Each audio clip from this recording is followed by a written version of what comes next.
తక్కువ పెట్టుబడితో అధిక దిగుబడితో పాటు లాభసాటిగా ఉండాలనే ఉద్దేశంతో రైతులకు 50% సబ్సిడీతో వ్యవసాయ యాంత్రిక పరికరాలు రైతులకు అందించడం జరుగుతుందని రూరల్ ఎమ్మెల్యే పంత నానాజీ పేర్కొన్నారు. మండల కేంద్రం కడప జిల్లా పరిషత్ ఉన్నత పాఠశాల ఆవరణలో మండల వ్యవసాయ శాఖ అధికారి రాజేష్ ఆధ్వర్యంలో మొదటి విడతగా 20 మంది రైతు సోదరులకు పవర్ చిల్లర్స్, రోటివేటర్లను రూరల్ ఎమ్మెల్యే పంత నానాజీ చేతుల మీదుగా పంపిణీ చేశారు. ఈ సందర్భంగా ఎమ్మెల్యే పంత నానాజీ మాట్లాడుతూ వ్యవసాయ పనుల నిమిత్తం కూలీలు కొరత రోజురోజుకి పెరుగుతున్న కారణంగా వారి స్థానంలో వ్యవసాయ యాంత్రీకరణ పరికరాలను ప్రభుత్వం 50% సబ్సిడీపై అందించడం జరుగుతుందని ఈ అవకాశాన్ని రైతు సోదరులందరూ సద్వినియోగం చేసుకోవాలన్నారు.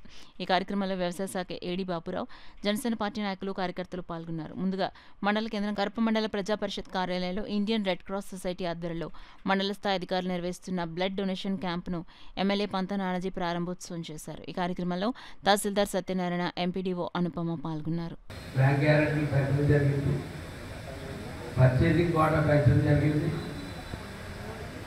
అన్నీ ఎక్కడికక్కడ స్పాట్లో డిక్లేర్ చేసి మరుసటి రోజు అలా సీఎం గారు దాన్ని ఓకే చేసే విధంగా రాష్ట్ర సివిల్ సప్లైస్ మంత్రి నాదెళ్ల మనోహర్ గారు నిర్ణయం చేసి విచారించారు.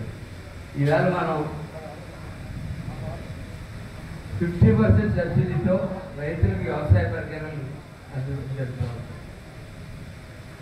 ఈ మండలంలో మనం పవర్ టిల్లర్స్ అయితేనండి, కల్టివేటర్స్ అయితేనండి, బ్యాటరీ స్ప్రేయర్స్ అయితేనండి, రొటివేటర్స్ అయితేనండి, లెవెలింగ్ ప్లేట్స్ అయితేనండి, మొత్తం పెద్ద సంఖ్యలో ఇవాళ ప్రతి గ్రామంలో